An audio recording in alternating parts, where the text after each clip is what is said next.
Yeah, let me medicate.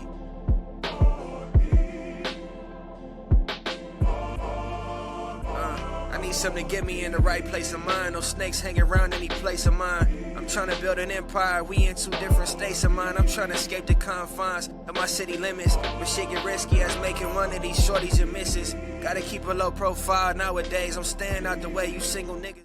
Wildin' with these low rates of retention. Jumping at the first chance you get cause she showed you some attention. I love this life out the spotlight. What's up, everybody? Welcome to another episode of Lab Rats and Loaded Minds. I'm Aubrey Ward Jr. We got your boy Tweezy over there, Coach Twan. And today is a very, very, very different type of day because we got Aaliyah walking in during the pod. And my boy. Where you at, man? Let me see shout out. Yeah, the real Lab Rats OG right there. All right, get out of here. Dang, bro. Don't be just Yeah, tossing bro, him nah. like that, bro. That's not his okay. show, bro. He be That's not having all the okay. time in the world. Nah, we That's good, not bro. okay. Let's get to it, bro. All right, man. Let's get to it. Let's start the NBA, bro. Let's go.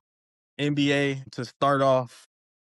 Definitely want to talk about Father Time and how it is. It's on the losing end right now. If we talking about the stars from when we was growing up, I mean, there's a couple of them that are not playing up to the level that we would think in terms of like Paul George. He's one that just comes to mind just from watching the Cavs game the other night. He only averaging 15 points a game, but he's also been dealing with injuries. So I feel like his data is a little skewed. But for the most part, our guys still are guys and they're still the guys. So, I mean, right off the bat, you got 41-year-old Bron, 26, 7-7 over the last 10. AD 28, 7-6 over the last 10. Stephen Curry 26, 7-3. And then probably the best story out of all of the quote unquote old heads this year is Kawhi Leonard. Which we'll get into the Clippers later. Kawhi over the last 10, 32, 6-4 on 52% field goals, 45 from three, and 89 from free throw, which is essentially 90 from three. So Kawhi having an MVP last 13 games that they started to kind of, change their momentum at least, trying to battle back from a tough start. Yeah, man, I think it's a beautiful thing to see how, our generation is still here, still prevalent.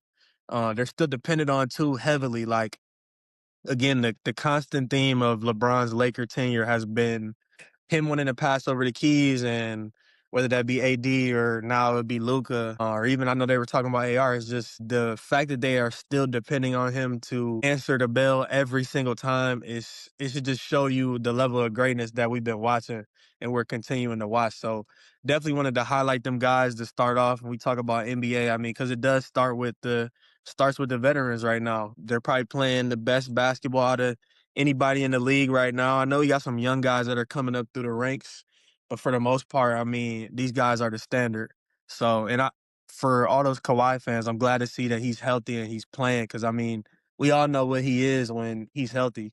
Easily Yeah. one of the best he's easily one of the best two-way players in the world and easily one of the best players in the world in general. So, yeah, man, it's just a beautiful thing to see, bro. Yeah, man. I got you. I gotta agree with the Kawhi thing. I've been watching him for at least the past couple weeks and been like, wait, that's Kawhi doing that? Cause you it's Kawhi though, so you can never underestimate Kawhi. But No, not at all. we didn't seen some years of like not that same Kawhi. So like the past couple of weeks he been hooping, like real hooping, like old Kawhi. And the claw. and it's not just offense, it's on defense too. Yeah, that's why I said the claw. He's out there.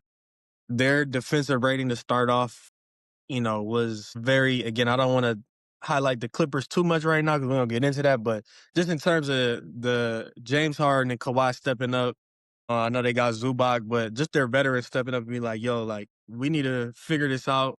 Still a whole bunch of season left. I know Ty Lue got on them too and really challenged them to, be the players that we know they are. And I mean, from the first month of the season to now, the Clippers are a completely different team. And it's no thanks to Kawhi and James Harden and, they just playing. If he's not in the MVP discussion by the end of the season, I do think they have to be in the playoffs at least.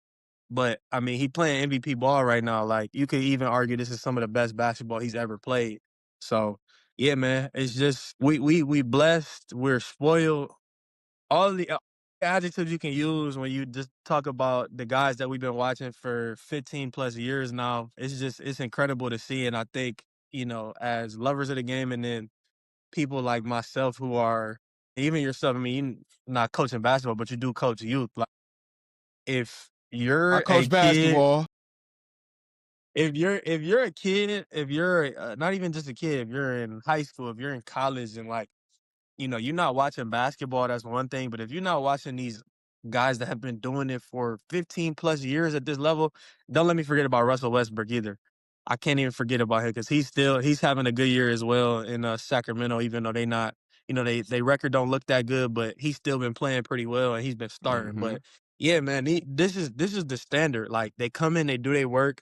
In the offseason, they're very intentional about what they're adding to their game, what they're subtracting from their game, how much film are they watching on themselves. Like it's I'm a forever give flowers to people that's doing it, for 15 years, especially at the same level. Because without them, U.S. basketball, we haven't really found that star to kind of stick on, hold up into the light like we did with them. So yeah, kudos to those guys though. But other NBA stuff, definitely want to get into.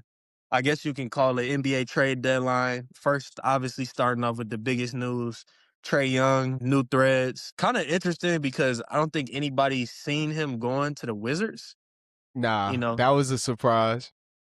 I think the Wizards is like an oddball type of situation where they have young assets and they have young pieces, and I kind of think they're just figuring out the best way to build around the little young nucleus that they have.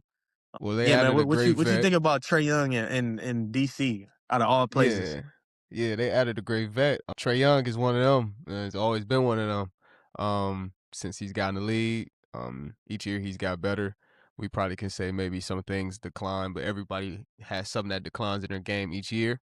But for him to go to that destination, I believe they say he requested that destination. Yeah, There is something brewing that we are not paying attention to. And whether that's them getting AJ DeBanta and finishing out that young core with somebody like that, that can be a pivotal thing for them moving forward in their franchise. And having those two, maybe if that's who they get. Also, they got a lot of other young guys. Is that Sar over there? yeah, yep. Yeah. Sorry, So that's what I was going. That's exact. You yeah, was they going got. into what I was going to get into. Why Okay. it's a Yeah. Yeah. it's a very appealing situation for him because if we go back to when they made the Eastern Conference Finals, what was that 2022? They went to, I mean, honestly, if Mm-hmm. Trey Young don't get hurt, we might be looking at a different NBA champ, whether that's the Suns or the Hawks, because Trey Young, the Bucks didn't have any answer for him in that Eastern Conference Finals, and that was only like his Mm-hmm. second or third year. So, yeah, man, it's just he I think the perfect situation for him is a situation kind of like that year where you have big wings, big guards, even a lob threat rim protector like you got in Sar. And Sar can do a little bit Mm-hmm. more, but he leads the league in blocks right now. I don't know if you knew that, but he's I an elite didn't. rim protector. And he can also finish. He can play outside too, pick and pop. There's a lot of different things he can do with a Trey Young handling the ball and him setting the screen. And then they got Keontae George. Trey Johnson was the rookie. Like they just got a lot of good young pieces that somebody like Trey Young, who I feel like he faces a lot of unnecessary scrutiny. Mm-hmm. You know, the defensive side of the ball in the NBA right now is very tricky because these dudes is too good, bruh. Seriously. Seriously, like, I think I was looking at it today where you gotta go very far down on the list of leading scorers in the league to find somebody that averages under 20. And this is ESPN has it to where it's 1 through 50. So I want to say it was like in the 30s where I got to somebody that was averaging 19 or something like that. It might have been 40. Mm. And a lot of people be like, oh, the game is catered to the offense, which is true now. But at the same time, the level of talent and the level of skill that we are watching right now is the best that it's been. I hope it continues to get better. But, it's just these guys are too talented. So in Trey Young's case, this is somebody that is a walking 27 and Yeah. 11, 27 and 10 every night. I feel like Yeah. he does a lot more for my team dynamic on offense that we should be able to cover the holes in his defensive game, whatever they are. And I think that the Wizards hopefully will be trying to figure that out if they do indeed try to keep him. I know like the extension talks is a thing there. But yeah, I'm definitely excited to see, a young star get a change of scenery that was clearly needed. Yeah, man, it's the trade deadline gonna be a little interesting too, because again, the Wizards were not somebody that anybody saw necessarily making a move like that. I mean, Yeah. Trae Young is an all-star caliber point guard. Mhm. He's been 28 and 10 really since college. So Milwaukee's another interesting team where they probably gonna have to make some moves. I think, you know, they have that looming elephant in the room of Giannis has come out and said he want to stay, but at the same time, they're not in the playoffs right now. I think they're 11, Mhm. and it just gets to the point where it's like, all right, now are we gonna be able to move off of Giannis? Are we gonna be able to surround him with talent? Like whatever the case is, we need to make a decision and we gotta make it fast. Otherwise, we wasting everybody's time. So I think they're a team to pay attention to. How you feel about John Morant? And tread lightly, because I know we all fans of Ja and we all want to see him do well. There's just I feel like there's the right way to go about covering and talking about this John Morant and Grizzlies situation. Ja's situation is definitely a touching one. Uh, Yeah. it's a lot of youth, a lot of youth that love Ja. I still need to get a couple pairs of Ja's because them might be the best game. And Hey, he on the generational sneaker running this year, yeah, bro. them might be best in the This game right now. I can't cap. Them like them actually is fire. easily, easily. Them fire. Every single colorway, Man, he on the easily. Bron, KD, Kobe run with colorways right For now. sure. For sure. Ja, that's somebody you want to see succeed because of Absolutely. what he had to go through to get to the NBA. Wherever that ends up being, whether that's staying with the Grizzlies, which I just don't see that. I don't think that's it. They're definitely giving him away. It's just, are they giving him away to go crumble somewhere, or are they giving him to a contender? And that's the question I think you need to ask yourself. Where does Ja fit? Does he fit somewhere where he can go play ball with somebody else that's actually let's say Anthony Edwards caliber? Or does he need to go somewhere and you need to rebuild and retool a team around him like they try to do with the Grizzlies? Now that is where we go now with the Ja Morant situation. We need to figure out whether he's now going to join a team and partner with somebody, or he's still going to find somewhere that's going to allow the team to be his. So I Yeah. really don't know. I have no real true thoughts where he can land or go, but I don't think he sticks with the Grizzlies for sure. Yeah. I'm 100% with that. I think I would love to see him in a stable environment. And when I say stable, you know, I want him to have veterans in the locker room. I also want him to have, and again, Jared Jackson is a very good player. I just don't know if he is an outlier player that can challenge a personality like Ja's when it comes to the level of player they are. And don't get me wrong, Jared Jackson, Mhm. Defensive Player of the Year, All Star, but I don't know if he's that type of personality to where like an Ant Edwards. I feel like we all know how Ant is, and we have Ja. I feel like if they was to be in the same backcourt, not a clashing, but more of like on some like, come on, Ja, like checking him in a sense to where it's like, no, bro, we're here to hoop. I feel like that's the type of energy that Ja, I don't want to say he's seeking because I don't know him personally, but I think that's the energy that is needed for him to just get back on that trajectory of going up. Because I mean, talent wise, Through the say what you roof. want about him, Ja is still in that upper echelon of guys that if he figures out outside like the perimeter consistency, the sky is literally the limit. Now I Mhm. know injuries have been he's been dealing with a lot of injuries the past couple years, but he's still relatively very young. And I definitely think he still got some future ahead of him. So yeah, man, I definitely Definitely. hope that a resolution is reached either before the trade deadline or at the trade deadline. So, we continue to see him on the path that we all know he can reach. So kind of spinning back on the Lakers, it's again to depend on a 40-year-old and it's LeBron. So like we know how he operates in terms of what his ability is. Like he knows that, okay, on any given night, I'm 26, 7 and 7. But at the Yeah. same time, it's like, is that really that sustainable all the way through the playoffs? And we saw that last year where they couldn't even go to their bench, or at least JJ Redick didn't have any confidence and trust in going into his bench in crucial Yeah. playoff games, and the starters were playing the entire game. And Yeah. again, at 40 years old, it's just not. That's where a father time does come into play, because it's like it's just not. He has It's not feasible. It's 60,000 not. miles Yeah. on his body, bro. It's just cooked. So I would love Yeah. to see them add some perimeter help on the defensive end. I think Marcus Smart has been a great pickup for them, because I mean, when you got a backcourt with Luka Doncic, you got to have somebody that's a hustler, a glue guy that knows their role.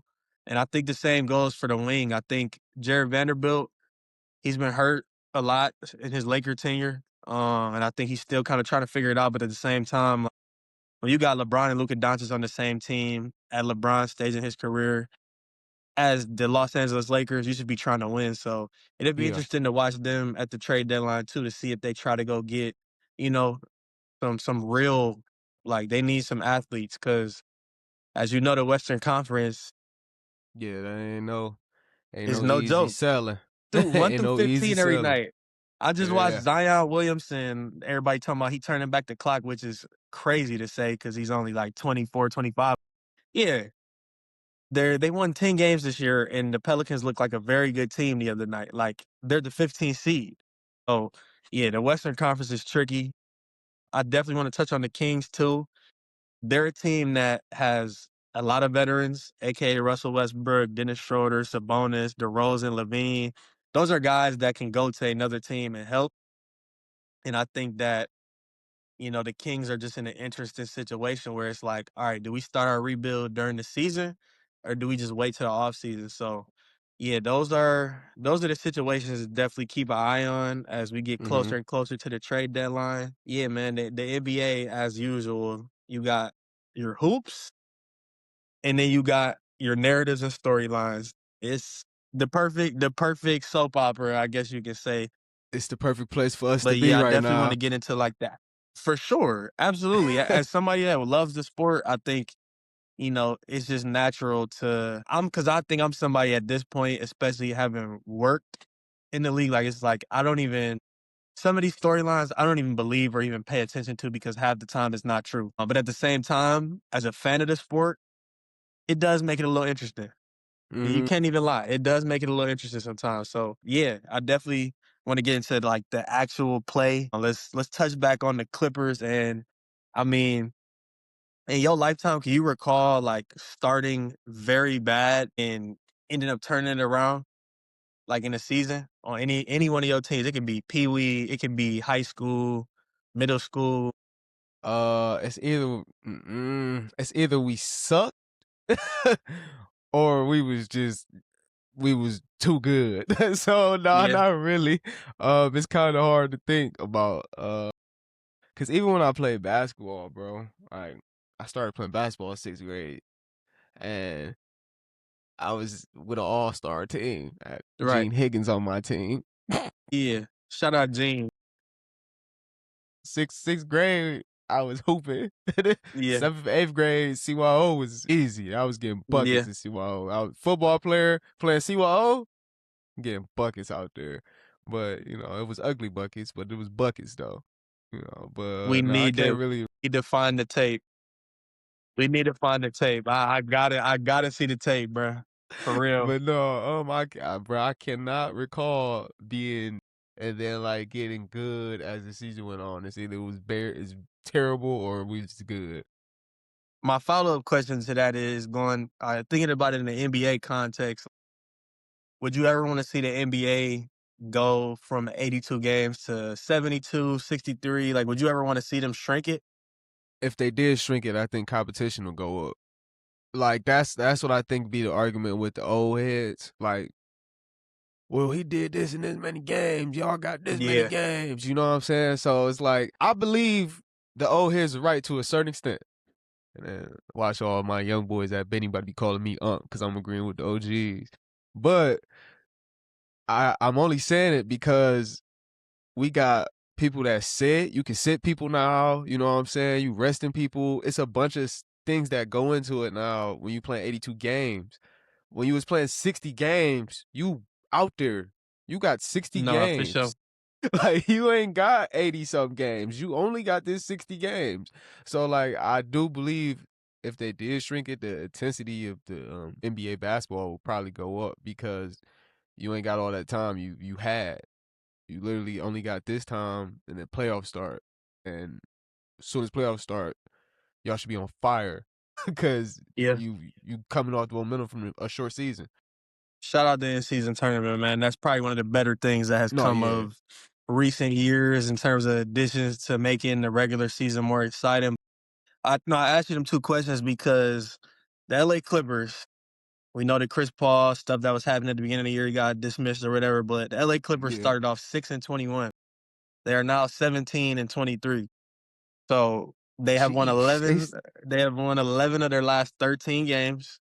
And I know, like I said before, Ty Lue, he had challenged them, especially Kawhi and James, like, yo, we need to turn this around. And I don't know if you know the backstory in terms of like the Clippers, the Thunder have the Clippers pick. So if the Clippers were to finish 15, and let's say they hypothetically where they had the best draft odds and the Thunder would get their pick. So the Thunder could draft the AJ DeBest and add him to already what would be Shea, J-Dub, Chet, all of them. Yeah, the league in a way is kind of dependent on the Clippers. And I'm glad that I'm glad that they turned it around. Obviously it starts with You Kawhi, it said starts with James. what? Yeah, I had to fit that in there because that's a whole rabbit hole. That's a whole rabbit hole, bruh. I think we're Whoa. kind of moving away from that. At first, at the beginning of the season, when they were 6-21, this was like the pinnacle of an NBA team that how good talent wise you could ever be, and this was the Thunder based on the Clippers record. Now it's more like here because they might not get a top 5 pick or a top 10 pick. So, yeah, definitely shout out to Ty Lue, shout out to James Harden and Kawhi, for turning around their season. I definitely want to highlight young guy, Jordan Miller, went to Miami. He's been playing really good ball lately. And yeah, they've been turning their season around though, man. 11 out of the last 13 have been dubs. And I hope that they can continue to stay on that trajectory. That's great work. So I had them on my list of, I guess you could say, surprise teams based on what we saw in the first 25 games. I Pistons, got a surprise team for you. go ahead. My surprise team is the Phoenix Suns. They I love that. 7th I didn't put in them the on here. Western Conference. Yeah. I didn't put them on here just because of I based it off of like the last 10 games and it like last Okay. trends. But they've been playing pretty good ball all year. Yeah, They that's have. my surprise team because I think I'm gonna let you get back to your point. I only say that's my surprise team because I don't think anybody expected them to be 7th in the West. Not at So that all. right, And Jalen Green hasn't played yet. based off they black and white, Jalen Green ain't played.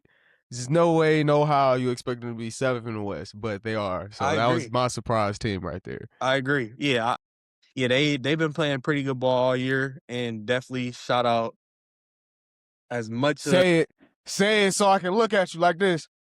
Say it so Dylan I can Brooks, look at you man. like this. Dylan Brooks. Like, again, I think we've seen Devin Booker have battles with him, but you could tell how much like he's embraced him and the effect that Dylan Brooks has on the basketball court, on the talent side, in terms of like defensively and the added. He's been scoring the ball this year too, but also the Mm-hmm. mindset and mentality like you need to survive in the league for years, and that's what he's done. I feel like he's made an impact every team that he's went on, and yeah, shout out to those guys. But yeah, like I was gonna get into the Pistons, first seed in the East. I knew that.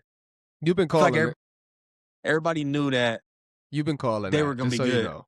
You've been calling that. You've been calling that. Kind of. I didn't think they was gonna be the first seed though. First seed, and they kind of got out to not the same start as the Cavs where they won 15 in a row, but they got out to a very hot start. and they gave themselves a good leg up on everybody else in terms of seeding. But I mean, I feel like we all knew the player that Cade was going to be. That Yeah. I mean, Cade he has everything in his game. I was just talking about it, or we was talking about it either today or yesterday. Mari had texted the chat on some like, does Cade have any weaknesses? And from the basketball standpoint, like an actual watching him play, probably not. I'm not gonna lie. He got mid range, he got post up, he can shoot the three off the screen, he can play ISO ball, he's a great facilitator, he plays defense. Like he really does not have any genuine holes in his game. And that's rare to say for somebody that's was this year 5, year 4 or 5. Probably Like he ain't so. been in the Yeah. league that long. Like so, yeah, it definitely starts with the Pistons and then the Raptors. What's I what's up with the didn't. Raptors? The Raptors are the 4th seed in the Eastern Conference right now. Again, I I don't think anybody predicted them to be top 6 at least this early. And then I know there's plenty of people that probably didn't have them as a playoff team this year. So Scotty Barnes over the last 10 games, 20, 10, and 7. Granted, he's still not shooting the three ball as consistently as you would like to see. But in terms of being that, he's almost like a 2025 Draymond in terms of like he just covers up so many weaknesses. And then like he's been really aggressive lately in terms of just trying to score. I know it's not from 3, but he's been very effective, and he probably gonna have an all-star year this year, unless they give it to Brandon Ingram, who's also been a good addition for them. Yeah, definitely a surprise team. And then my last surprise team, even though they're the ninth seed right now in the Western Conference, and shout out Tiago Splitter, but the Portland Trailblazers, they the ninth seed right now. Tiago. If y'all watch basketball, y'all know who Tiago is. And isn't that crazy to be talking about Tiago Splitter as a head And coach of an NBA? and Bron still playing. Has that been like happening to you though, where you just watching something and you just be like, bro, am I that old? Yeah, no, for sure. Shout out to Tiago. Tiago That's like Splitter is Tiago the head Splitter. coach of the Portland Trailblazers. It's like, what are we doing, bruh? Yeah, man. Life and Will time is Barton. moving fast. The other day we had a game last week and we played the Iowa Wolves. It was like last week or 2 weeks ago. Iowa Wolves. I'm looking over at the other end. I'm like, is that Will Barton? Come to find out, he's a whole assistant coach, bruh. Yes, Will Barton is an assistant coach in the G League. Bro, I used to play with you on 2K, bro. You was my weird 2K dude that I always used to get off with. Like it's crazy to see these guys that are retiring and getting straight into coaching. Again, kudos to them too, for staying around the game and giving back to the game on the coaching side. But it's just crazy to see, these type of guys. And again, going back to Steph, KD, Bron, and Kawhi, they're still playing. Yep. So, but yeah, the Portland Trailblazers though, man, ninth in the West. Been playing some really, really good ball. Last 10, 7-3. Definitely want to shout out Denny Avia, another guy that came from the Wizards. 26, 7-7. A lot of people got him as an all-star lock this year. I For feel like he sure. should be. They got a nice young core, and like we haven't even seen Scoot Henderson hit stride yet. I don't even think he's played much this year. Nah. I know they added Drew Holiday. They added Dame, but I feel like that was probably one of the more underrated moves this offseason because Drew is already championship pedigree. He's been an Mm-hmm. all-star, all-defender in the league. Dame, same thing, successful NBA player for the last 15 years. Like, I feel like I hear old guys like KG, Paul Pierce, Gilbert Arenas, all these older guys that talk about the NBA now, they talk about the importance of having good vets. And I think we've seen it in real time with the Trailblazers. Like Denny Avia, granted, I feel like the talent was always there with him, but a piece of it could be a guy like Drew Holiday, who is not his position, but somebody that is he can do a lot of different things on the court. Like Denny Avia, like that's a great mentor to have, a great vet to lean on whenever you run into these walls that you have in the league. So yeah, man, I'm loving what I'm seeing from their young core, and then just I can't wait to see Dame back in Portland on a team that has a lot of talent. Now I don't know if they can win a championship, but that'd be one of the better teams that he had in Portland, what he was looking for originally. So yeah, man. It's a beautiful time to be a fan of the game, and be able to watch the game, man. It's a lot of good talent, a lot of good ball, and we getting closer and closer to the playoffs. I know it's April, but we already about to be in February. So just to put that in Yeah. perspective, man. Super Bowl coming up, then after Super Bowl, we straight to it. So, but yeah, college, college. I think the theme of this year has been the freshmen. As you know, Caleb Wilson, AJ DeBassa, Darren Peterson, Boozer, probably one of the most impressive freshman classes we have seen in a long time. But I actually don't even want to talk about them today. I definitely want to shout out Dior Johnson. You remember Dior Johnson, right? That sound familiar, yeah. Dior Johnson, he played with Bronny back in, Oh it was yeah, probably when it was like ninth or 10th grade, yeah. the Strive for Greatness or whatever on EYBL. And yeah, this is a guy that had to go JUCO. He was originally committed to like Syracuse, I believe, and then went to Pitt. They had to go JUCO, and now he's at Tarleton State, and he's averaging 25 a game. He's the leading scorer in the nation right now. Yeah, 25. Also, I made that face. 25 a game. Sound like Off you. the bench. Yeah, man, it's been popping up a lot on my timeline. I had to do a little deeper dive, and I looked at his shooting splits. He's shooting 57, 62, and 84. What year is he in? I'm pretty sure this will be his fourth year of eligibility. Off Yeah, the bench. Some yeah. coaches that don't deserve jobs, I don't brother. think I think he maybe started like 2 games, but yeah, man, he is the leading scorer off the bench, and I think it's another story for younger guys to see, just because. And this dude was highly touted. Dior Johnson to be leading the nation in scoring. He had a rough last couple years in terms of just like his trajectory getting messed up by whatever you can say that happened to him. But for him to push through all of that and this year be putting it full on display that he can play at a high level, I think it's another beautiful thing to see. And I definitely wanted to give him his flowers because it's something that's been popping up on my timeline. And I know it's one of the things that you kind of just scroll past. The other day I had to click on it and I was like, bro is the leading scorer in the nation? And it's not getting talked about that much because In he the doesn't go to, nation. a UCLA or a Duke, Kansas. Like he is the leading scorer in the nation, Yeah, and he shooting good numbers too. So, I hope he gets a shot when we talk about NBA. Granted, I know how tough it is. you I should mean, when we you're can doing score the stuff ball like like that. that. Yeah, Yeah. nah, you're definitely gonna get some looks. So, the last college team or college situation I want to shout out to is the Miami Redhawks, undefeated right now. Are they ranked? No. But they shoot the three ball at 38%.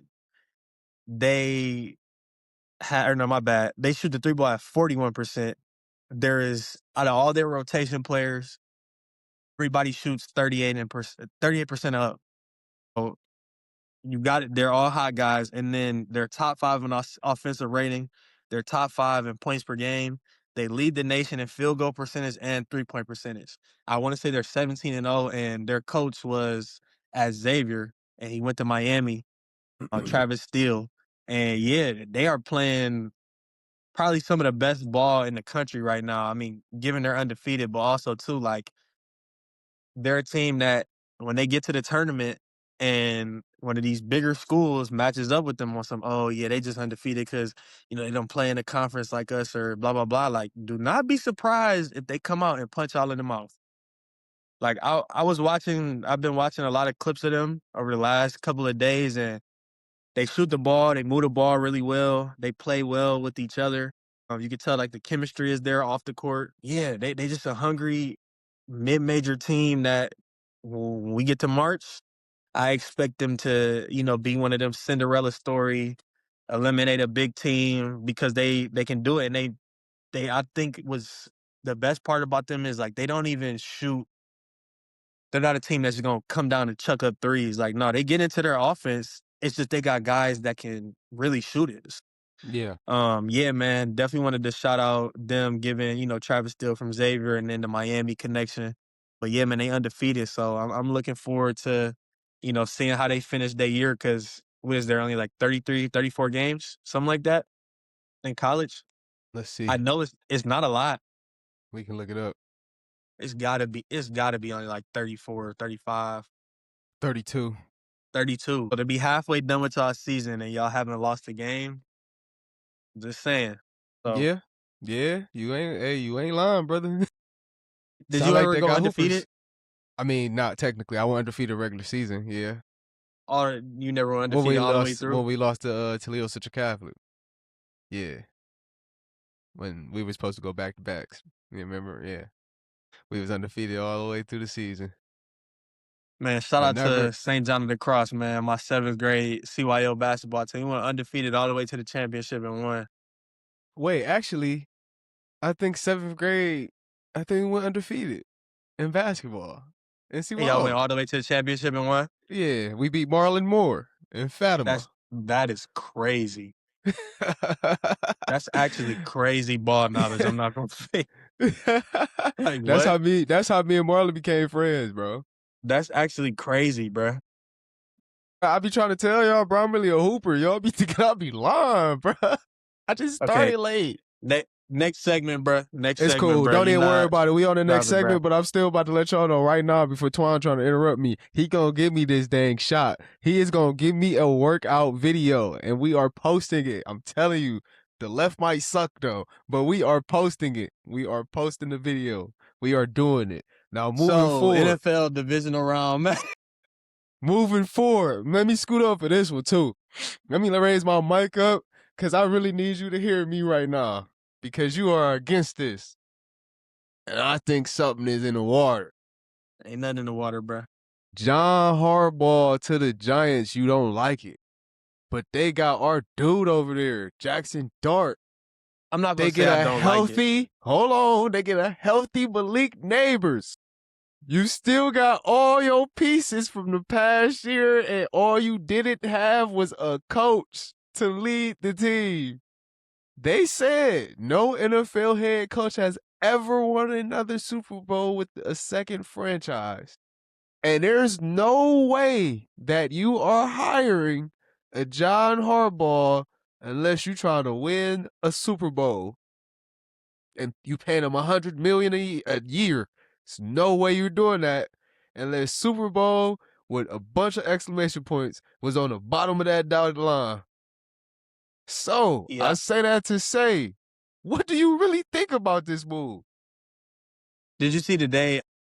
They sent out something today. I think it was Schefter or one of them, and they said they're still working out the details on not the money. It was like the language of the contract or whatever. So it's not official yet, but we can It's getting assume there. that he's going to be It's getting in New there. York. I think this has been a consistent conversation every single group chat of mine.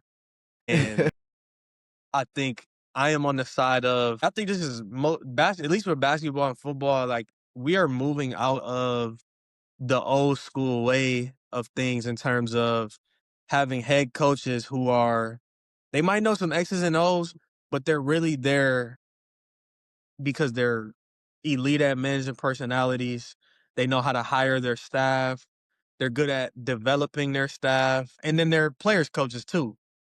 I think in the NFL right now, we are seeing the age of the head coach not only being that all of what I just said, but also you got to be X's and O's. You got to be either an offensive minded guru or a defensive minded guru, or like your staff around you has to be really good. Because looking at these playoff matchups right now, I don't think McDermott is that old. He's got to be in his mid-50s, right?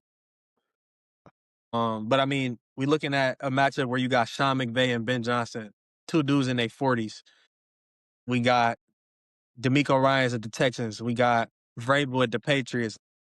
The NFL is transitioning into hiring younger and younger coaches. And I know we're going to get into it in a minute, but like, I think Harbaugh in this situation, he might be one of those last guys standing to where the Giants situation is going to be good for him just in terms of big market.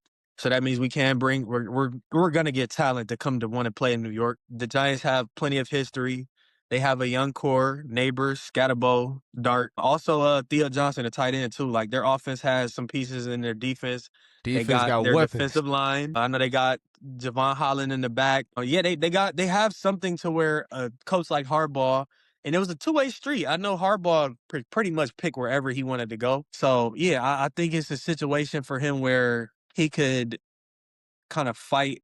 I know we was talking about Father Time earlier. Fight the narrative of the changing of the guard of the type of coach that we get in the NFL. But yeah, I think you know with the big market, the young core that they have, the decent defense that they have already, they just got to add some decent pieces and draft the right way. Which is, I mean, it's not easy, but he's done it for the most part.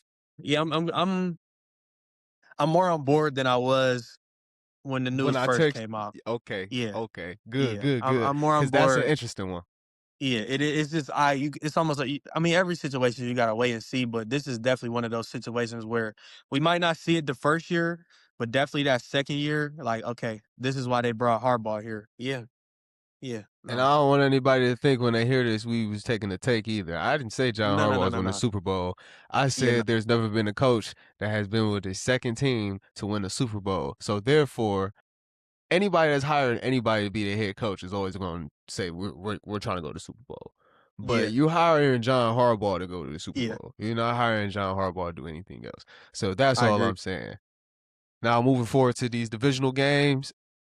Bills versus Broncos is tomorrow. 49ers versus Seahawks is tomorrow. Following that, we have the Texans versus Patriots and the Rams versus the Bears. Which of those four do you feel will be the better game? Because I honestly feel like all of them are good games, but one eye I catcher was to me gonna is that say Texans versus Patriots. again, we said it last week. Perfect script. It's No, nothing. it looked too good. Or it It just looked looked too too good to good. be true, bruh. It looked Like too good. seriously looks too good to be true. I think the whole and this is I mean, this is has nothing to do with the actual matchup, but the whole Haley Steinfeld at the Broncos last Super Bowl match, her cheering the Broncos on, and then Josh Allen is playing the Broncos this week with probably Yeah. his best chance to go to the Super To the Bowl. Super Bowl. You No got a kryptonite out rematch here. with the 49ers and the Seahawks, that's division smoke. Then we Yup. got the Patriots and Texans, two young, I should say they're not That game young, but gonna they be so younger fire, bro. That's gonna be younger a crazy coaches. game. And again, this is I'm gonna keep giving flowers because I feel like this is part of the reason that we started this. But we got to give flowers to people that are genuine lovers of their respective craft. And Mike Vrabel, and I love the mic'd up tape that we got from the their first round wild card matchup. Like D'Amico Ryans and Mike Vrabel are two coaches that you will love to play for because one, they clearly love the game and they put the time in. Two, they did it, and that can be a gray area situation. But and neither of them were like perennial all pro guys, but they did play. And three, they know how to connect with their players, and the belief and the sense of like, oh no, we are here and we're ready. Like Yeah. I don't think anybody predicted the Patriots to be the first or one of the top seeds in the playoffs, and then let alone just really walk through the regular season. But that's gonna be another good one, and then we cap it off with Sean McVay versus Ben Johnson, two of the best offensive minds in the game right now. We got Matt Stafford, dude that's fighting Father Time, probably the MVP this year, Mm-hmm. versus Iceman. Iceman. Iceman, bruh. That's just I'm on board with his nickname. He been nothing but that Iceman. for real. Like I'm excited this weekend. Again, like I said, perfect script. Like you said though, it's almost too good to be true. However, if the wild card gave us that, this should be even better. Yeah, yeah, no, seriously. You're right. Now I am worried for the Seahawks, and I'm worried for the Broncos, as well as who else didn't play last week? Yeah, that was the only What two do you teams that think is didn't gonna play. be what do you think is gonna be the better of the four games? I mean, I gotta say that Rams and Okay. Bears, That was my second based one. just based on I mean, both of them are geniuses. When you talk about route concepts, the motions, the pre-snap movement, and all that, like I think the Rams and Bears, that's the game I would probably pick to be.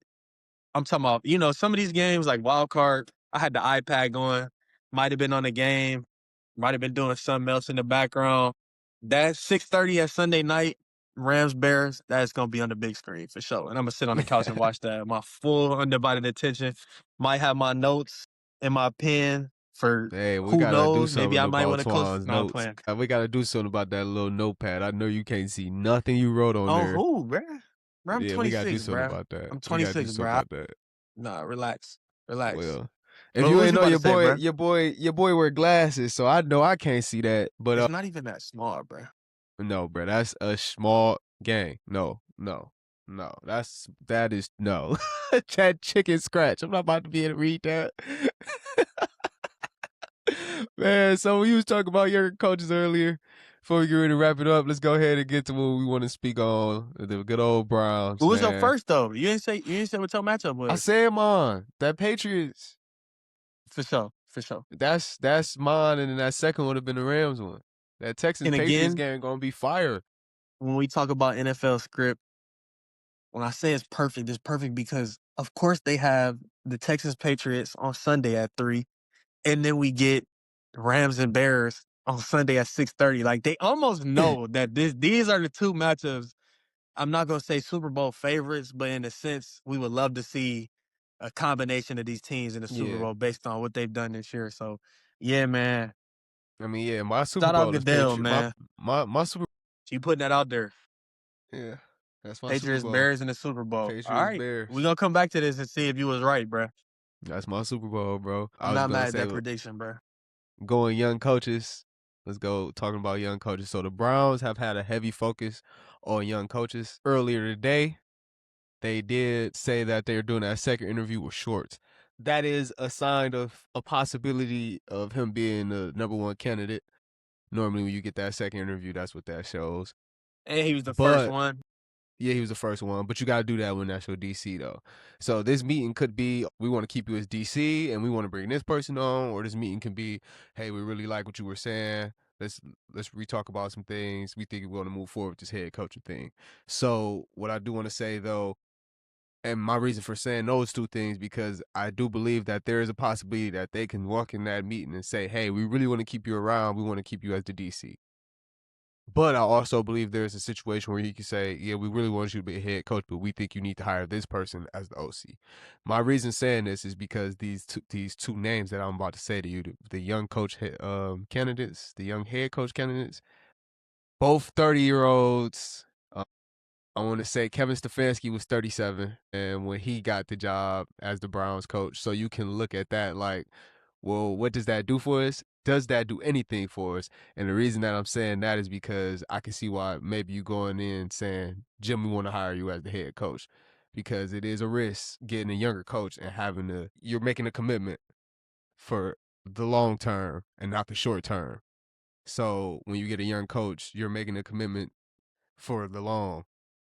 And when you get an older coach, you can fire an older coach right then and there if you want to, if it doesn't work out the way it's supposed to work out.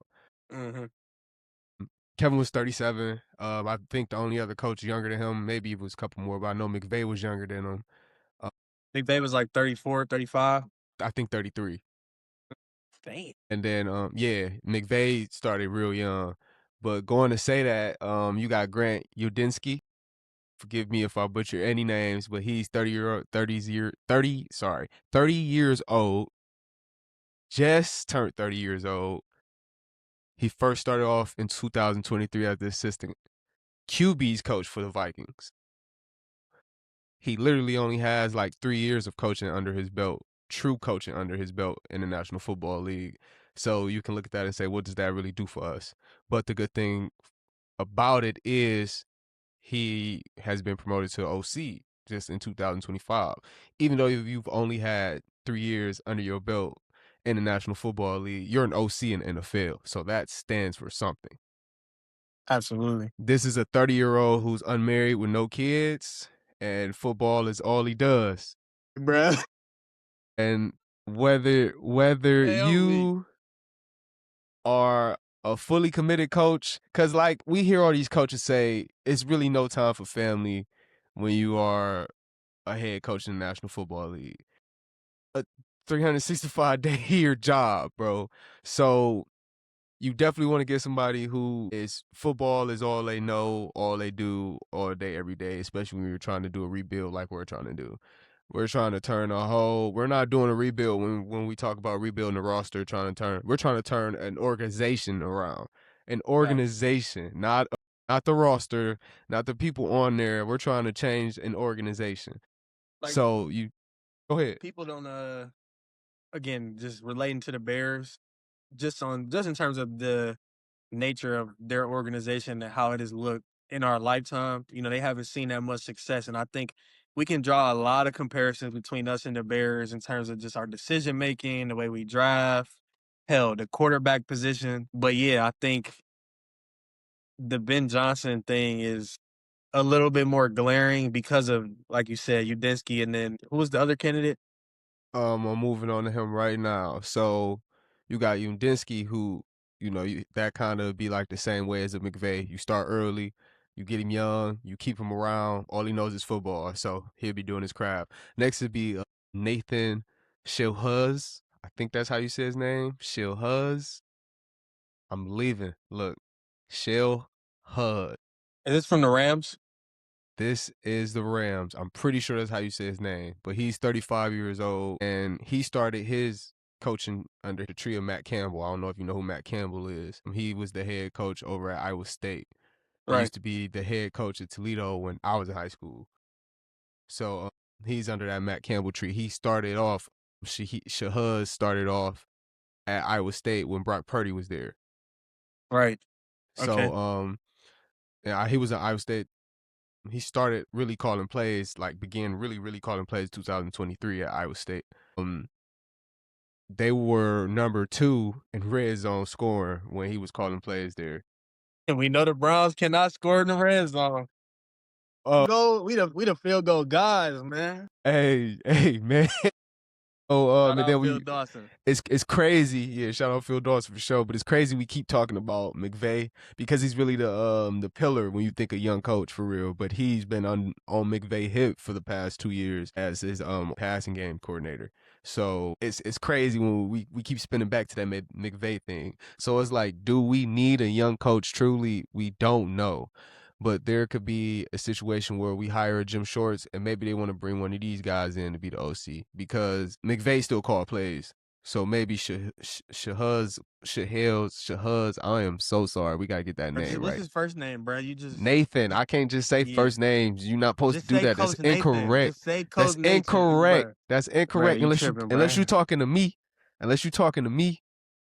Coach Aubrey, because I am not my dad. Don't call me Coach Ward. That's the only difference. That's the only difference. When we talk about somebody like this, we need to speak by his last name. Let's continue, though. But he's not the offensive coordinator there. He's just the pass game coordinator. So maybe it'd be an upgrade if we was to hire him as our OC, and maybe we hire Jim Shorts as the head coach. I just don't see Grant coming in and being our OC because he's the OC for the Jags, who are better than us. So I don't really see that being a thing. I think if they're talking to him, any one of them actually, they're looking for him to be the head coach. But if we move with Jim Shorts, I do believe those next 2 will be the ones who we may look for as the OC. I love the fact that Jim Schwartz is getting another. I mean, he's been the only bright spot. I shouldn't say that. He's been the most consistent bright spot. It just feels, that just came out of hurt. You could just see it in my face. Like, that's just pain, bro. I'm about to cry, for real though. Like, it's been, I wipe out that last playoff appearance. The regular season was way more exciting than, them 2 back-to-back pick sixes that Flack threw. But like, I think I always say our last playoff performance or appearance was when we lost to the Chiefs. And let's not talk about that one. That's the even that's more the worst heartbreaking. one. That's the worst one. That was like the first and only time that I had genuine belief that, oh no, like this Browns team was nice. Yeah, we nice. Like, nice. We had, now the defense was still but we had Myles Garrett, Denzel Ward. Them are pieces where it's like, okay, this next season, we should be, and that ultimately didn't happen, but, you bring in a dude like Jim Schwartz and like he's revitalized the defense to the point where you really only need to make a few tweaks on offense to become competitive. Mm-hmm.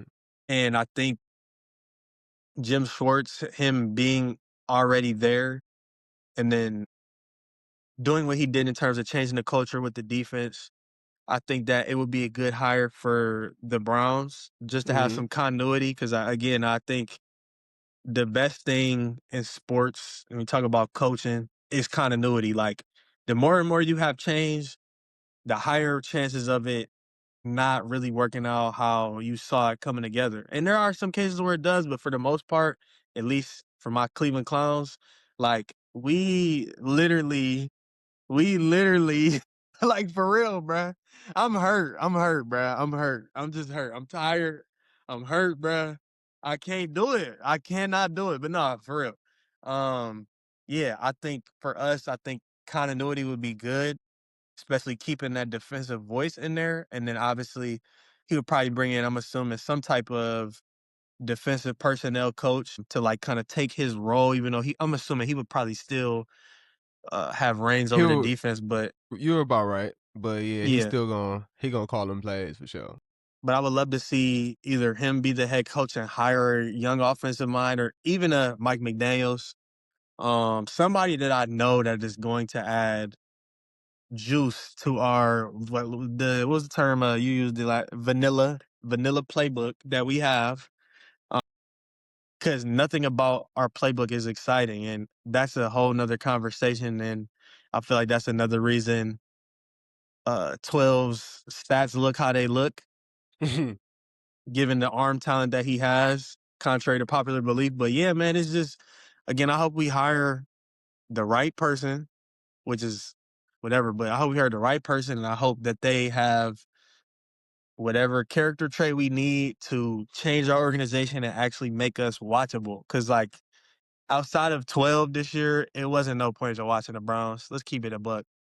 I mean, no, he was the whole excitement. I went to a Browns game just to go watch him. I'm not gonna lie. I don't go to Like, Browns games. I went to a Browns yeah, game to go man. watch him, though.